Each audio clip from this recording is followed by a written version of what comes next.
Budget laptops often aren't as interesting, but the Lenovo IdeaPad 1 has something to say about it. Its simplicity and high variety of hardware combinations are nothing to scoff at, while the affordable price tag makes it one of the few budget laptops that can get powerful.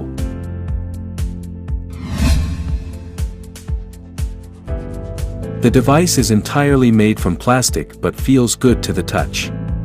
Lenovo has done some strengthening to the chassis, as it shows some resistance, before eventually twisting when we apply more force.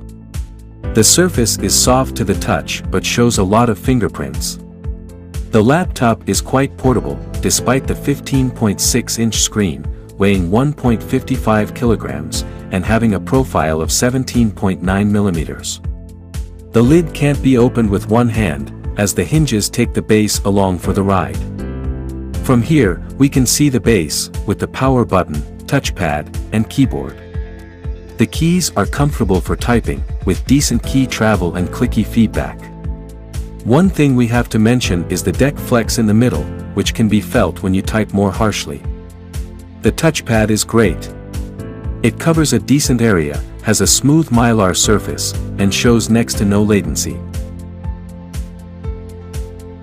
The input-output is placed on the sides.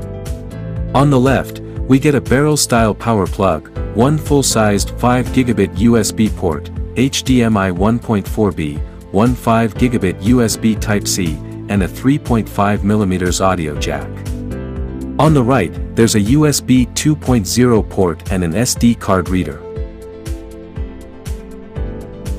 The display selection includes both TN and IPS displays, however, we can't recommend the former, as the poor viewing angles and low brightness don't equate to a good experience. We would go for an IPS option, which should honestly be in the base configuration, but we know that Lenovo has to cut corners here and there.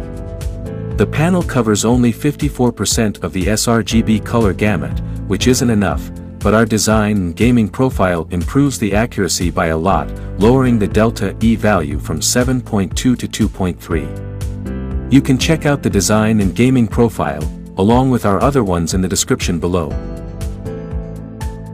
Only 2 per 100 people watching this video are subscribers. If you decide to just start following us, we'll be able to reinvest more in our laboratory, thus making even more helpful videos for you. Thank you, you're awesome. The IdeaPad 1 uses a 42 watt-hours battery, which is fine when paired with the Pentium Silver N6000. It lasts for 9 hours and 23 minutes of web browsing, or 8 hours and 51 minutes of video playback. The Pentium CPU is doing great for basic laptop work, text editing, and browsing the web, with its quad-core setup.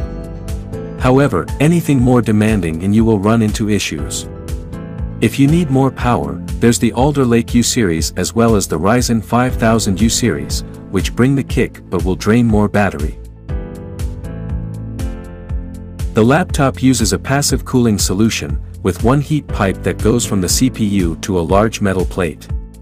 The CPU is covered by a heat spreader.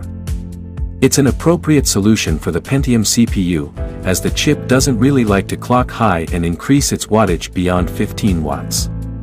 As for comfort, the laptop is dead silent, as there are no moving parts. The base doesn't get warm either, maxing out at 37.6 degrees Celsius.